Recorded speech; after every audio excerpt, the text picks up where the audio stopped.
নমস্কার বন্ধুরা, তোমরা সবাই কেমন আছো? সুমার রান্নাঘরে সবাইকে স্বাগত। আমি আছি তোমাদের সঙ্গে সুমা।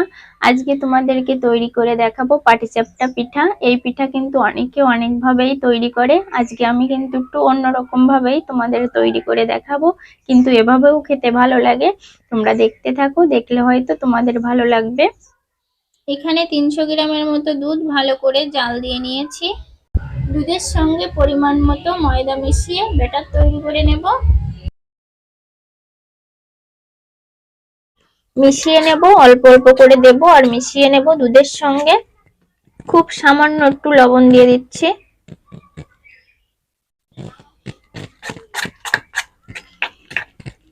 খুব ভালো করে মিশিয়ে নিতে হবে। এখন স্বাদ মতো চিনি দিয়ে দেব। চিনিটা ভালো করে মিশিয়ে নিতে হবে। আর কতটা পাতলা কতটা ঘন করছি তোমাদেরকে দেখিয়ে দেব। খুব সুন্দর করে মিশিয়ে নিয়েছি, আর কতটা ঘন করেছি তোমাদেরকে দেখিয়ে দিচ্ছি। দেখো বন্ধুরা, এই যে এতটা ঘন করেছি। কিছুক্ষণ ঢাকা দিয়ে রেখে দেব। উনুনটা ধরিয়ে নেব। উনুন ধরিয়ে নিয়েছি, কড়াই বসিয়ে দিচ্ছি। এখানে নারকেল কুচি নিয়েছি আর কড়াইটা ভালো করে গরম করে নিয়েছি। কড়াইতে দিয়ে দেব নারকেল কুচি।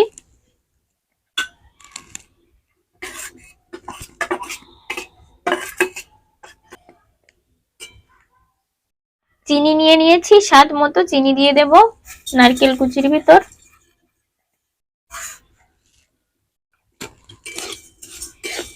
মিশিয়ে নিচ্ছি। কিছু কাজু বাদাম আমি ছোট ছোট করে কুচিয়ে নিয়েছি, দিয়ে দেব। খুব সামান্য একটু লবণ দিয়ে দিচ্ছি। সবকিছু একসঙ্গে মিশিয়ে নেব। দেখো বন্ধুরা, আমি এখানে নিয়েছি দুটো লাড্ডু। লাড্ডুটা আমি এর ভিতরে দিয়ে দেব, তাহলে খেতে ভালো লাগবে। ভেঙে ভেঙে দিয়ে দেব, দেখতেও ভালো লাগবে, খেতেও ভালো লাগবে। মিশিয়ে নিচ্ছি। মিশিয়ে নিয়েই কিন্তু নামিয়ে নেব। দেখো কালারটা কতটা ভালো লাগছে। লাড্ডু দিয়েই কিন্তু নামিয়ে নিতে হবে। নামিয়ে নিচ্ছি।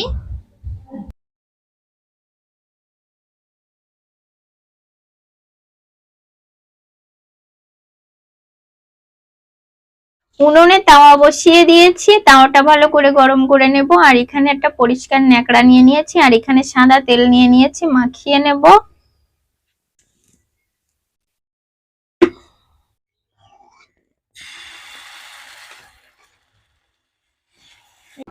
এভাবে খুব সুন্দর করে গোল করে নিতে হবে। নারকেল আর লাড্ডু দিয়ে যে পুরটা আমি তৈরি করেছিলাম দিয়ে দিচ্ছি। খুব সুন্দর করে দিয়ে দিতে হবে। খুব সুন্দর করে পেঁচিয়ে নিতে হবে। দেখো বন্ধুরা, খুবই সাবধানে কাজটা করতে হবে। আমি আস্তে আস্তে পেঁচিয়ে নেব, দেখতে থাকো। বন্ধুরা দেখো, খুব সুন্দরভাবে কিন্তু এই যে পাটিসাপটা পিঠা তৈরি করে নিয়েছি। তোমরা কিন্তু খুব সহজেই বাড়িতে এইভাবে পাটিসাপটা পিঠা তৈরি করে নিতে পারবে। দেখো দেখতে কতটা ভালো লাগছে। চালের গুঁড়ি সুজি ছাড়াও কিন্তু পাটিসাপটা পিঠা তৈরি করা যায়। দেখো পুরে ঠাসা।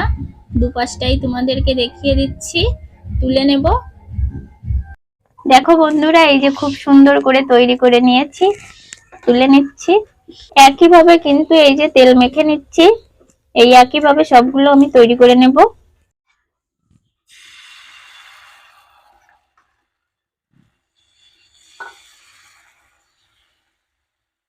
যে সকল বন্ধুরা তোমরা পাটিসাপটা পিঠা তৈরি করতে পারো না, তোমরা কিন্তু খুব সহজেই এইভাবে বাড়িতে পাটিসাপটা পিঠা তৈরি করে খেতে পারো। ভাল দিয়ে নেব। শীতের দিনেই কিন্তু পিঠে খেতে ভালো লাগে, আর আমরা বাড়িতে কিন্তু নানা রকমের পিঠা আমরা তৈরি করে থাকি। আর গরম গরম পিঠা খেতে তো সবারই মন চায়, ভালোও লাগে। সায়ন বাড়িতে নেই, ও স্কুল ট্যুরে গেছে। ও পিঠে খেতে খুবই পছন্দ করে। ও বাড়িতে এসে পিঠে দেখলে খুবই খুশি হবে। পিঠে তুলে নেব। দেখো বন্ধুরা, কতটা সুন্দর হয়েছে।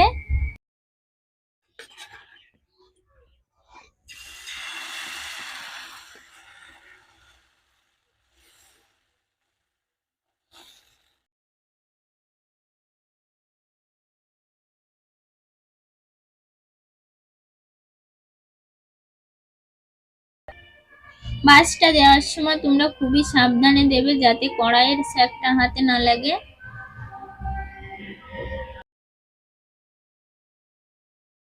তুলে নিচ্ছি, আমার সবগুলো তৈরি করা হয়ে গেছে। দেখো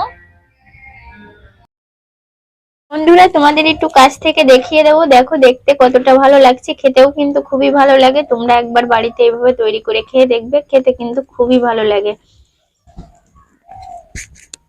যে সকল বন্ধুরা আমার পাটিসাপটা পিঠে বানানোটা দেখছো, ভালো লাগলে সাবস্ক্রাইব করবে, লাইক করবে, কমেন্টে জানাবে যে কেমন হচ্ছে। আর তোমরা সবাই ভালো থাকবে, সুস্থ থাকবে, আমার রান্নাগুলো দেখতে থাকবে।